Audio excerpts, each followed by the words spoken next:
Assembleia Geral, muito boa tarde. O Ministro dos Assuntos Parlamentares, Jorge Lacão, afirmou hoje em São Bento que se a Assembleia da República recusar o PEC, o Executivo terá sérias dificuldades de governabilidade e que a admissão do Governo é uma possibilidade face à intransigência do maior partido da oposição em negociar o programa. É, infelizmente, uma possibilidade que não podemos afastar em face daquilo que até ao momento tem sido conhecido por parte dos partidos da oposição, em especial por parte daquele partido que, fazendo parte, supostamente, do arco da responsabilidade, deveria poder concorrer com a sua atitude para que a estabilidade política e a governabilidade se mantivesse. Infelizmente, até ao momento, o PSD tem mantido uma posição inflexível, apesar de todos os apelos que lhe têm sido dirigidos.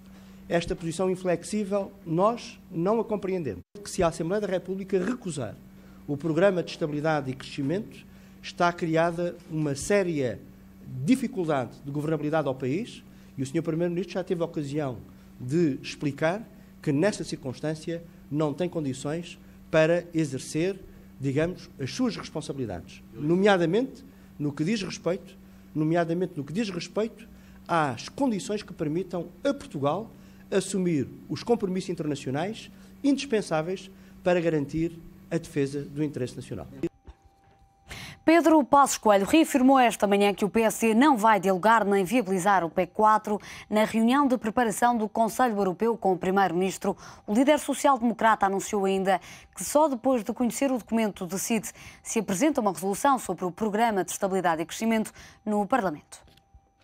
Reafirmamos ao Sr. Primeiro-Ministro que o conjunto das medidas que foram acertadas pelo Governo com a Comissão Europeia e com o Banco Central Europeu não podem merecer a posição favorável do PSD, nem a sua viabilização, na medida em que configuram um caminho profundamente injusto para os portugueses. Não estão, portanto, reunidas condições de confiança para que qualquer negociação seja reeditada entre o PSD e o Governo. O PSD não deixará o país ficar numa situação pantanosa se o Governo não retirar daí as devidas ilações. O PSD não anunciou ainda nenhuma intenção de apresentar um projeto de deliberação, na medida em que não conhece ainda o Programa de Estabilidade e Crescimento. O CDS-PP vai chumbar o Programa de Estabilidade e Crescimento anunciado pelo Executivo, tal como os restantes partidos da oposição. Mas no final da audiência com o Primeiro-Ministro, Paulo Portas fez questão de atribuir culpas também ao PSD pelo estado da economia portuguesa por ter viabilizado todos os PEC anteriores. Quem teve uma única posição, quem foi dizendo coerentemente, quem foi explicando serenamente que o PEC 1, depois o 2, depois o 3, depois o 4, prometem sempre resolver aquilo que a seguir se agrava, pode ter uma posição serena, de crítica e de coerência relativamente àquilo que agora o Governo vem sugerir. Este é um primeiro ponto. Como sabem, não nos foi entregue ainda qualquer documento. Nós somos institucionalistas. Quando nos for entregue um documento, analisamo-lo e somos coerentes. Se não houver intenção de verificar a opinião do Parlamento sobre o Programa de Estabilidade e Crescimento, se o Governo não tiver essa intenção, nós temo-la. E a nossa coerência nos dá autoridade e, ao mesmo tempo, serenidade. Ou seja, nós não participamos no ruído que está a acontecer entre o PS e o PSD, que até agora fizeram 3 PECs juntos. Esta tarde, no Assembleia Geral, analisamos os encontros desta segunda-feira entre José Sócrates e os vários partidos da oposição no âmbito do Conselho Europeu. Pedro Passos Coelho, presidente do PSD, reiterou a falta de disponibilidade para negociar o PEC 4. Os sociais-democratas devem negociar o documento com o Governo. Já sabe, pode emitir a sua opinião através do número 21-323-6898 ou, se preferir, envie o seu comentário escrito para assembleiageral@económico.pt. E para analisar o tema desta segunda-feira, em estúdio, Francisco Teixeira, grande repórter do Diário Económico. Francisco, muito obrigada pela tua disponibilidade. Boa tarde. Hoje já percebemos pelas declarações dos vários líderes da oposição que não há aqui margem para negociações, todos recusam negociar. Estamos perante uma crise política? Estamos sobre isso, não há a mínima dúvida. Sabemos qual é o objeto dessa crise política, é o Programa de Estabilidade e Crescimento, o PEC 4. E o que está, de facto, ainda por esclarecer é o momento em que será oficializada no Parlamento essa crise política. Quarta-feira é o dia? Veremos, enfim, amanhã teremos uma reunião, uma conferência de líderes parlamentares, onde terá que haver consenso para que depois de conhecido este PEC 4, que o Governo promete que dará hoje a entrada ao longo do dia, não saberemos também muito bem quando, poderá ser, enfim, já perto das 11, meia-noite, como aconteceu por várias vezes com o Orçamento do Estado. Portanto, depois de dar a entrada ao documento no Parlamento, amanhã a Conferência de Líderes decidirá se há ou não margem, há ou não consenso entre os vários partidos, de forma a introduzir esta discussão para que seja feita na próxima quarta-feira. Portanto, o Partido Socialista terá que dar o seu aval para que esta discussão seja feita na próxima quarta-feira, sabendo de antemão que serão apresentadas resoluções sobre o documento, mesmo que não venha do Partido Socialista. Há essa promessa, tanto por parte do CDS, enfim, como por parte dos partidos à esquerda. Embora aqui eu creio que é muito importante fazer uma separação de águas, até porque aquilo que é expectável da resolução do Bloco de Esquerda é uma crítica muito acérrima, muito feroz, não só ao Governo, mas também ao PSD, o que limitaria aqui a capacidade do PSD de viabilizar esta resolução. A resolução que virá do CDS, enfim, aguarda-se que seja uma resolução não crítica para com o PSD, apesar de Paulo Portas hoje também ter criticado a postura do Partido Passos Coelho. A verdade é que toda a gente, enfim, aguarda também pela resolução do CDS, com a expectativa de que venha a permitir, no limite, se não à esquerda, à direita, enfim, a colocação a votos deste documento.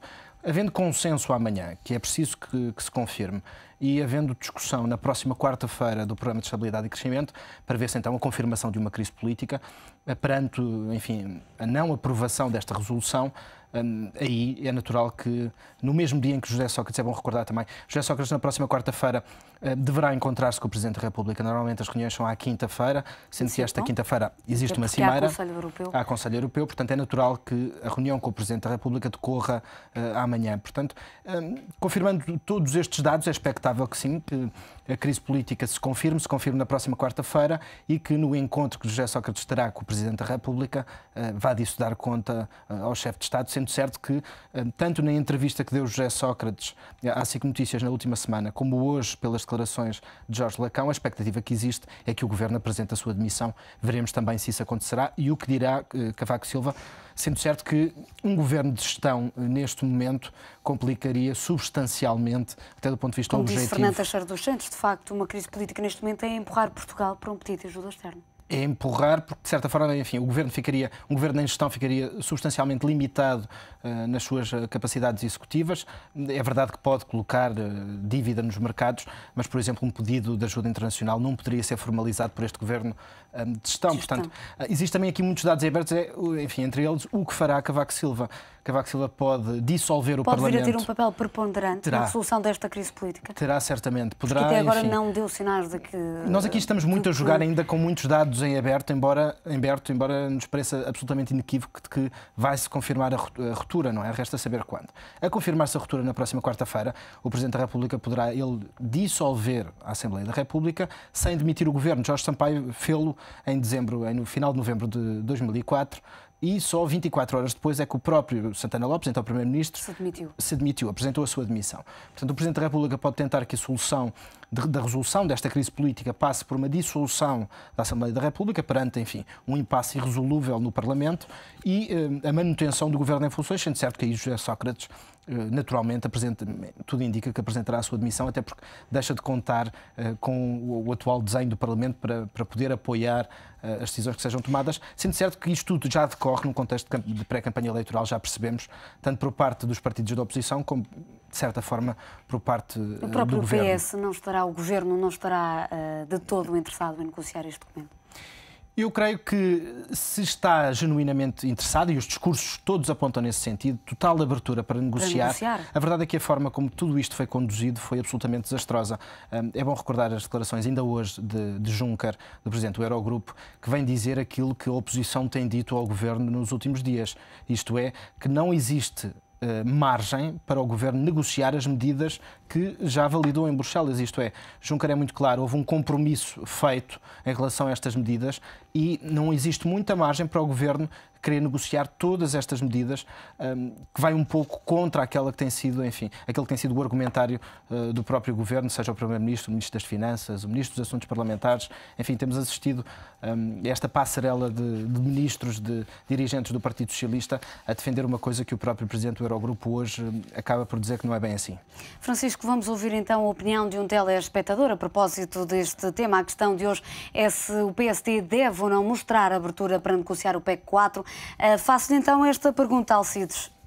Boa tarde, Sra. Jornalista, e boa tarde ao seu convidado. Eu estou de acordo com tudo aquilo que o seu convidado acabou de nos dizer. No entanto, eu penso que não deve viabilizar. Isto porque o próprio PS é o primeiro a não ter respeito pelos partidos políticos. E por aqui me fico porque toda a gente tem assistido a esta telenovela e, portanto, acho que nenhum partido deve viabilizar. Muito obrigado, boa tarde. Muito obrigada, Alcides, que nos liga de Odivelas, 39 anos, gerente, aqui a opor-se a uma abertura por parte do PST para negociar este PEC 4 e tudo indica não deverá acontecer esta negociação, está completamente fora de questão. Absolutamente fora de questão, aliás, enfim, desde o início, desde a última sexta-feira, a primeira vez que Pedro Passos Coelho se pronunciou, não a desta última semana, mas da semana anterior, a primeira vez que se pronunciou sobre o PEC 4, desde aí, todas as declarações de todos os dirigentes do PSD, mesmo aqueles que não exercem funções, temos o exemplo de Manuela Ferreira Leite, enfim, ex-líderes do PSD, Marcelo Rebelo de Sousa, Luís Marques Mendes, Luís Filipe Neves, até numa posição que tem sido atípica dentro do próprio PSD, que não poucas vezes é o partido mais partido de Portugal, onde, enfim, se existem 6 pessoas, existem 7 opiniões muitas das vezes. Neste caso concreto tem havido, enfim, alguma coerência.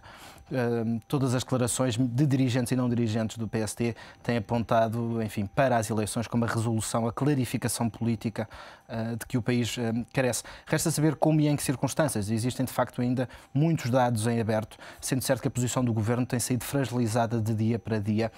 Ainda hoje de manhã, Luís Amado, enfim, é um ministro insuspeito, porque há mais de um ano que defende a necessidade do país ter uma solução de governo maioritária, um acordo alargado, foi aliás uma expressão que utilizou em maio do ano passado, até numa entrevista aqui ao Económico TV, que o país não se podia dar ao luxo, neste momento de emergência, não contar com um governo sólido de maioria alargada.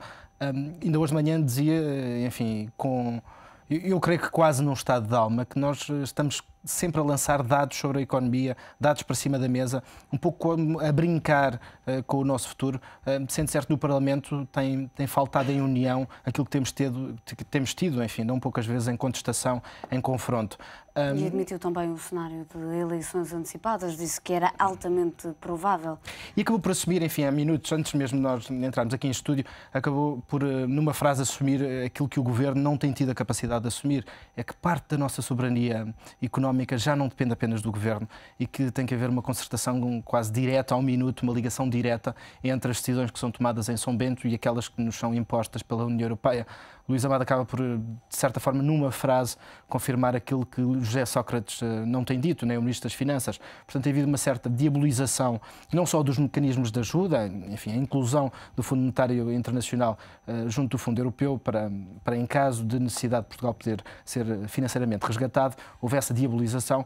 Por outro lado, houve sempre uma garantia de que nós estamos a defender Portugal sozinhos e conseguiremos.